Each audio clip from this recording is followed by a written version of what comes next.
Olá, pessoal! Mais um dia aqui com vocês. Hoje a gente vai falar sobre função e sobre gráfico de uma função.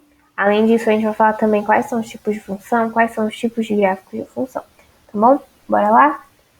Então, de início, a gente tem que entender o que é uma função, né? Tá? Então, basicamente, a gente tem que entender que uma função ela determina uma relação entre os elementos de dois conjuntos. Quais são esses dois conjuntos? X e Y, basicamente. Né? Y a gente pode falar também que é f de x. Então, y é igual a f de x. E aí, três termos que nós ouvimos muito quando trabalhamos com função é domínio, imagem e contradomínio. Então, o que é o domínio? Domínio é o x. Contradomínio é o y, o f de x, ou o f de x, né? E imagem é o reflexo de x em y ou f de x.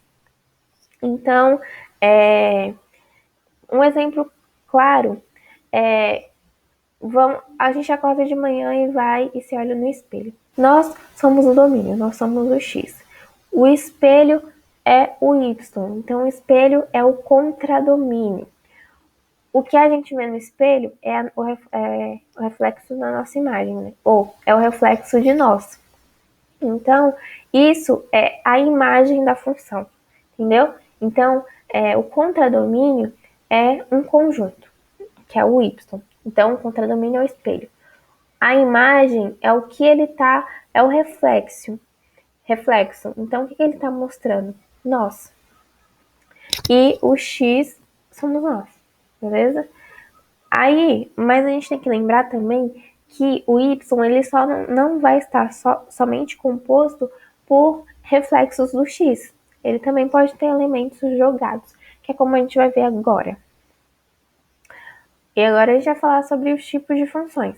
E aí a gente tem a função injetora ou a gente pode chamar de injetiva. Então, o que acontece aqui? Um elemento do x só pode estar associado a um elemento do f de x. Então, a gente vê que um menos 1,5 está associado ao A, o 2 ao C, o 8 ao D. E aí, a gente percebe que tem um B aqui solto. Então, o que é isso? Isso é exatamente que isso significa exatamente que o contradomínio ele não é só composto por imagens de X. Então, ele não só está composto por reflexos do X, ele também tem elementos soltos. Beleza? Aí, o que acontece aqui na função sobrejetora ou sobrejetiva? Aqui, nós temos elementos que podem estar associados, elementos de x, que podem estar associados a mais de um elemento em y, né? E vice-versa.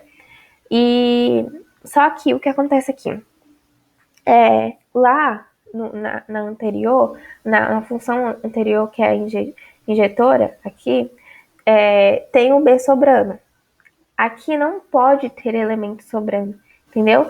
É uma regra. Aqui pode ter mais de uma ligação, contanto que não tenha elementos sobrando. Então, todos têm que ser imagem de x. Aí a gente tem a função bijetora objetiva. O que é essa função? Essa função é a união da injetora e da sobrejetora. Então, a gente pega uma regra de um, uma regra de outro e forma uma função. Então, aqui o que significa? Um único elemento de x pode estar um único elemento de x pode estar associado a um único elemento de y, ou f de x.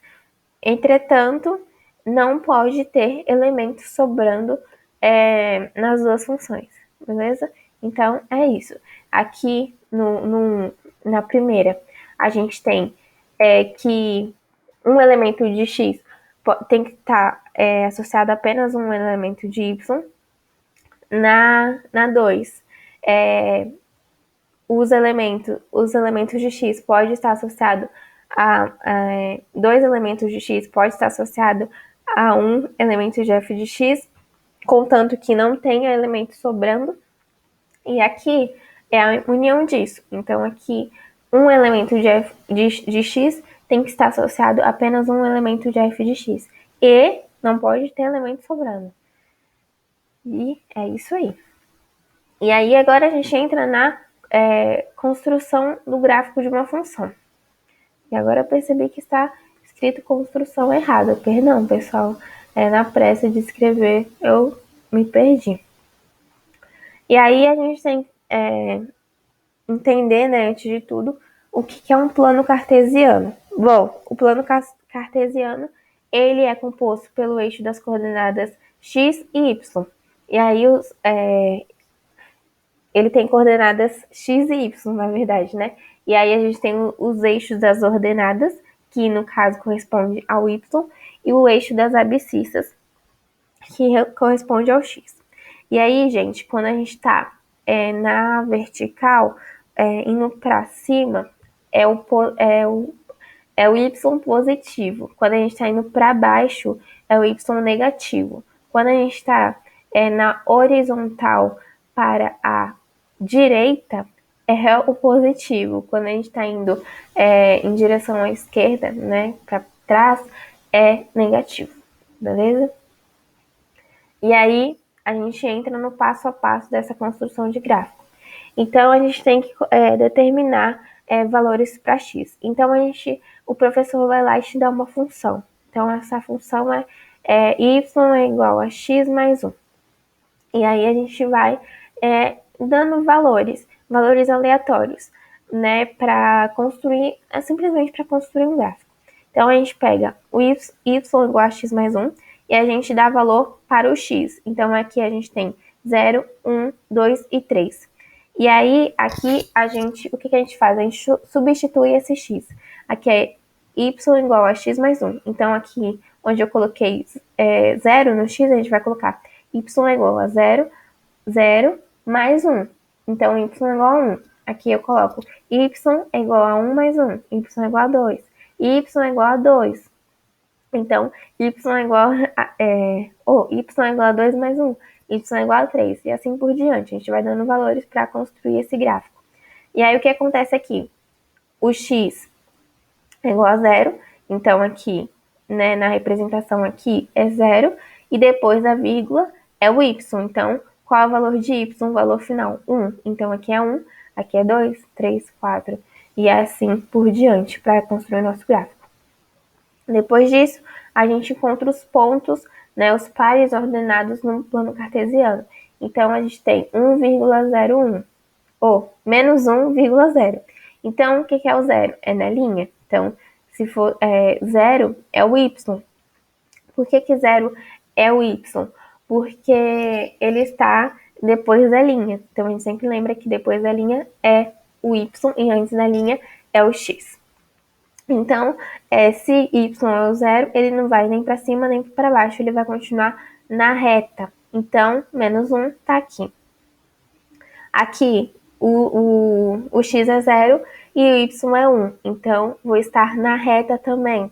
Aqui, ponto aqui, na reta, onde está o 1.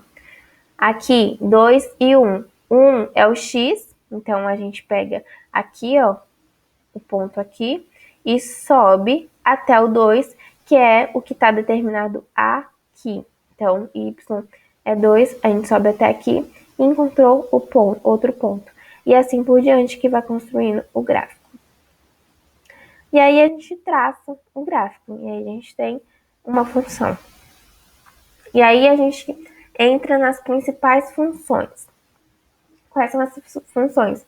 Temos a função constante, que ela não vai nem subir nem descer, ela sempre vai continuar reta. Então, a fórmula geral dessa função é que f de x é igual a c. O que é c? É a constante. Bom, a próxima é a função par. Essa função, ela sempre vai estar, vai ser em formato de U. Então, essas questões de função, os tipos de gráficos de função, né? A gente tem que entender quais são eles, porque é importante, em uma prova, a gente identificar qual função nós estamos trabalhando para lembrar qual fórmula utilizar. Fórmula. Então, a fórmula geral, né, da função par é que f de x é igual a f menos x. O que é o menos x? É o simétrico do domínio. Então, x é o domínio, f de x é a imagem. Então, sempre tem que lembrar desses conceitinhos que eu falei no início. Nós temos a função ímpar, né? Então, a função par positivo, f é positivo. Na função ímpar, f é negativo. Então, nós temos que f de menos x é igual a menos f de x. E aí, essa é a fórmula geral, né? E aí, ela vai estar sempre na diagonal. Função afim, a mesma coisa, parece a mesma coisa da função ímpar, mas não é, né? A função ímpar, ela passa pelo ponto zero, dá para perceber aqui, né? A função afim, não, né? Então, nós temos que a fórmula geral da função afim é f de x igual a x mais bx, que é igual ao domínio. A gente lembra daquela fórmula de Bhaskara, basicamente, mas é um pouco diferente. Então, f de x é igual a a de x mais b de x, que é igual ao domínio.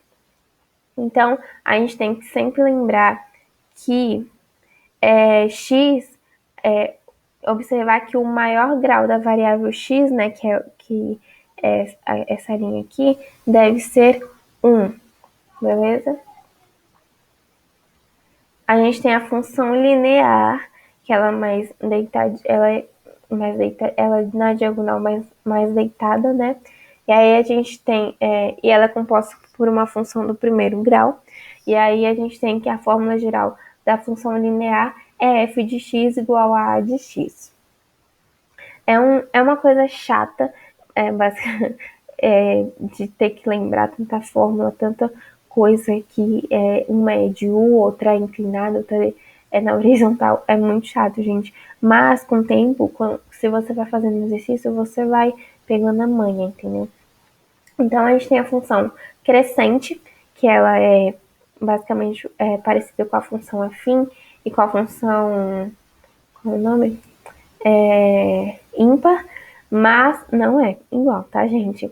Então, a gente sempre tem que lembrar que na função crescente, ela vai ser uma função crescente quando o coeficiente a for diferente de zero e maior que 1.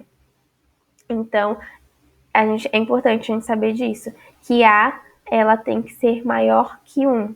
Então, aqui a fórmula geral da função crescente é que a f de x é igual a mais ax mais b. Então, esse a aqui, ó, antes do x, sempre tem que ser maior que 1, para ser uma função crescente. E a gente tem a função decrescente, né? A gente percebe que a função crescente, ela tá, né, a parte de cima tá para a direita e a parte de baixo tá para a esquerda. Na função decrescente, a parte de cima tá para a esquerda e a de baixo tá para a direita. E aí a gente tem a fórmula geral, né? Que a de x mais b de x é igual ao domínio. Beleza? Aí a gente tem a função quadrática, que ela é a função de segundo grau, né? Basicamente é aquela formulinha de Bhaskara. E a gente tem que lembrar sempre que a fórmula dela é f de x é igual a de x ao quadrado mais b de x mais c. Então, essa é uma função de segundo grau. A gente tem a função modelar, né, que é de módulo, não sei se vocês vão usar muito no Enem, creio que não, mas ela é de módulo, não lembro se vocês já aprenderam, mas se não, vocês vão aprender sobre módulo. E a função geral da função modular é que f de x é igual a x se x for maior ou igual a zero, ou f de x é igual a menos x se x for menor que zero. Então, quando a gente tem um módulo, a gente tem que sempre lembrar a condição. Então, se x for maior ou igual a zero, vai ser f de x igual a x. Se x for menor que zero, então f de x vai ser menos x, beleza? A gente tem a função exponencial, né, que é aquela que a gente não gosta muito, mas aqui a gente tem uma variável x, né, um exponencial, né, x. Aqui tá ax, mas é a elevado a x, beleza, gente? Então, a fórmula geral da função exponencial é que f de x é igual a elevado a x, beleza? E a gente tem a função logarítmica, que também é bem complicado, mas ela sempre vai ter esse rabinho aqui para baixo e vai, né, ser mais... Ela vai ser uma reto deitado, sabe? Ela ainda vai ter uma... Não vai ser uma função contínua, né? Ela vai ter umas vai dar umas variadas. E aí a fórmula geral da função logaritmo é que f de x é igual a log vezes a, que é a base do logaritmo, né? Vezes x. Então, é isso. E aí a gente tem as funções trigonométricas, que a gente tem seno, cosseno, tangente. Então, sempre que tiver seno, cosseno, tangente, são funções trigonométricas. E aí vai ser, quando a gente vê um gráfico em mondinho assim, é uma função trigonométrica. Então, as funções, elas são consideradas, as funções consideradas elementares são seno, f de x é igual a seno de x, cosseno, f de x é igual a cosseno de x, e tangente f de x igual a tangente de x. E aí, para a gente resolucionar isso, a gente sempre tem que lembrar, né, de trigonometria. A gente também tem a função raiz, que parece com a função logarítmica, tá vendo? Logarítmica. Mas aí, no caso, ela não tem um rabinho para baixo. Mas aí a gente tem que a fórmula geral da função raiz é x vezes 1 sobre n. Beleza? É basicamente isso, gente. A gente tem que identificar decorando, né? Então, a gente vê que essa ondinha é uma trigonométrica. Quando é reto, é contínua, né? E aí a gente tem que estar ligado também às regras de cada uma, né? Por exemplo, essa aqui, né? Que A, para ser uma função crescente, A tem que ser maior que U. É uma regra que a gente tem que ficar atento. Então, foi basicamente isso a aula, né? Vai ter outro vídeo com exemplos de exercício, com exercícios, né, sobre funções. Espero que vocês tenham entendido bem, né? E qualquer dúvida que vocês tiverem, podem me chamar, beleza? Podem me procurar, se vocês não tiverem meu número, podem procurar qualquer um dos nossos professores, podem conversar com eles, ou se vocês quiserem conversar diretamente comigo, podem também pedir meu número para qualquer pessoa do cursinho, que eles entrem em contato comigo.